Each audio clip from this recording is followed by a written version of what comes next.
Every member of my family was ill with something different. We're just going to have to start over again with God's help. Times Beach, Missouri, a St. Louis suburb, where dioxin was found last year. In the last few years, dioxin has emerged as one of the most toxic and most controversial chemicals produced by American industry. On December 5th, 1982, Times Beach, a quiet town outside St. Louis, Missouri, found itself under 40 feet of water from the Merrimack River. A few weeks later, on Christmas Eve, tests confirmed the town was toxic, contaminated by chemical waste. Times Beach, a once close-knit community, was wiped off the map, a tragedy involving corporate, government, and resident rights and responsibilities.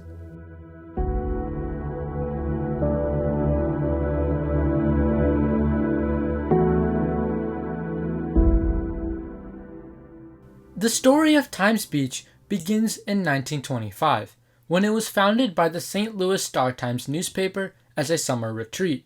The Great Depression meant the town harbored low-income housing for the next 40 years.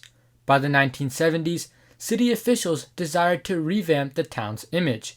One of their first acts was to suppress dusty roads, a common resident problem. Paving the roads was expensive, so instead, officials hired Russell Bliss, owner of a road spraying business, to treat the town with a dust suppressant oil.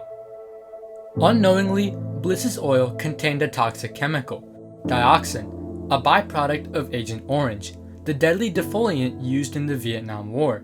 Starting in 1972, weekly sprayings resulted in dioxin concentrations over 100 times the minimum hazardous level.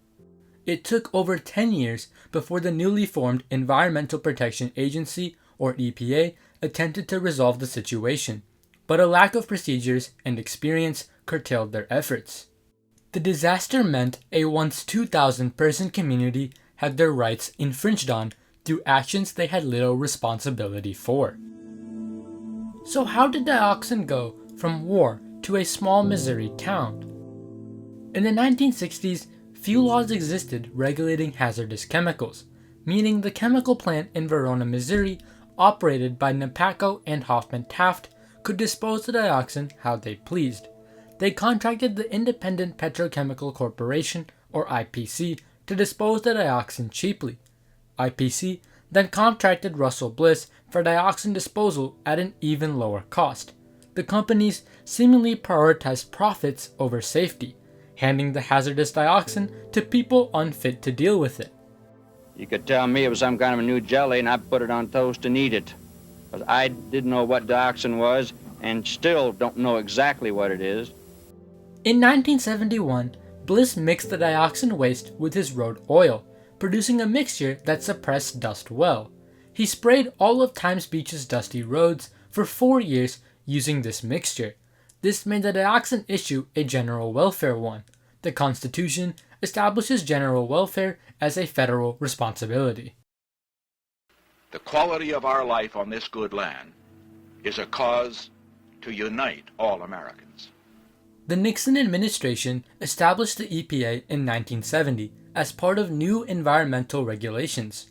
The EPA's responsibilities were extended to regulating hazardous chemical disposal by the Resource Conservation Recovery Act, or RCRA. So why did the EPA not act on Times Beach immediately?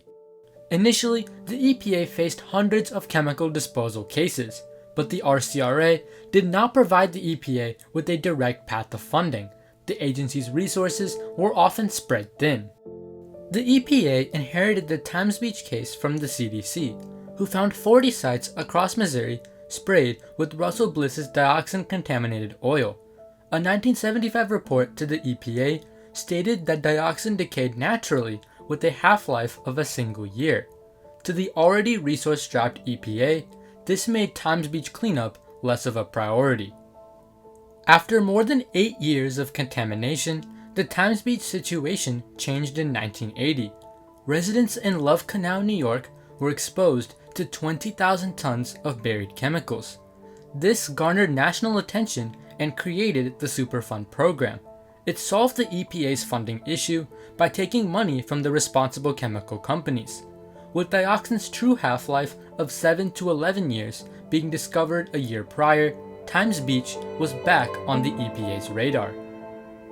The EPA ran dioxin tests starting in November of 1982, much to the confusion of Times Beach residents.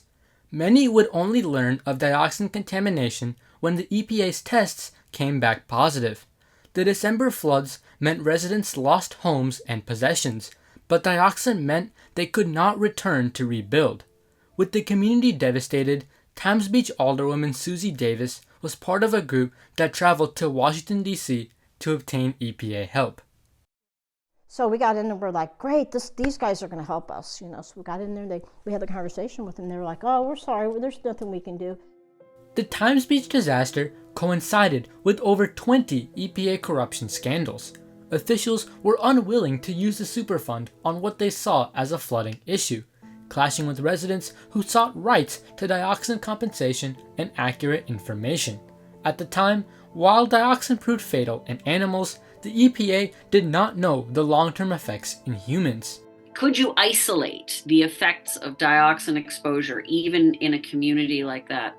It's probably quite challenging.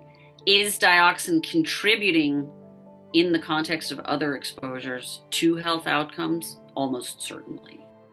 The EPA needed time to conduct more tests, but residents whose financial and health outcomes looked increasingly uncertain did not have time to wait. Many would suffer from skin conditions and reproductive effects as a result of dioxin.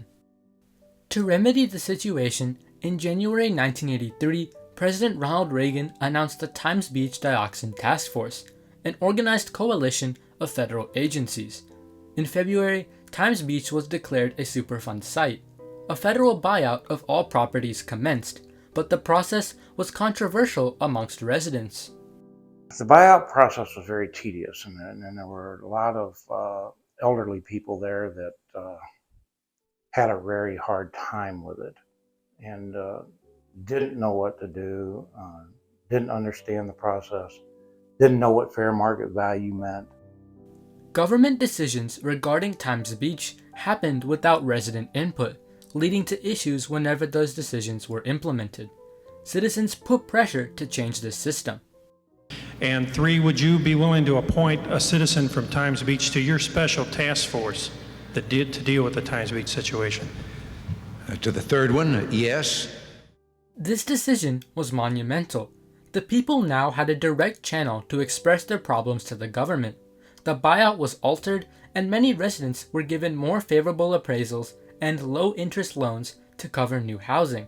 By 1985, the buyout process finished, and Times Beach was officially disincorporated by the state of Missouri. The entire town would be incinerated by 1997. The Times Beach disaster reflected poorly on the government, as they allowed for a decade worth of contamination. However, challenging factors existed for the newly formed EPA, like the lack of funding and available dioxin information. The chemical companies and Russell Bliss were also responsible, but they had no lawful obligations due to the lack of regulations. Times Beach residents upheld their dioxin information and compensation rights through government participation. Similar efforts were made at other disaster sites during the 1980s, and combined with the growing environmentalist movement, urged EPA reform. In 1986, the Superfund Amendments and Reauthorization Act, or SARA, was passed with an emphasis on community engagement, including repositories, public meetings, and community right-to-know laws. SARA also included a section on Times Beach as precedent for other disaster sites. Today, over 1,000 sites like Times Beach exist nationwide. Despite a $3.5 billion bipartisan investment in 2021 to accelerate this cleanup, the EPA's agenda may shift towards deregulation due to political polarization. The Times Beach tragedy, one of the largest in EPA history, emphasizes the need for stronger regulations to protect citizen rights and maintain government and corporate responsibilities.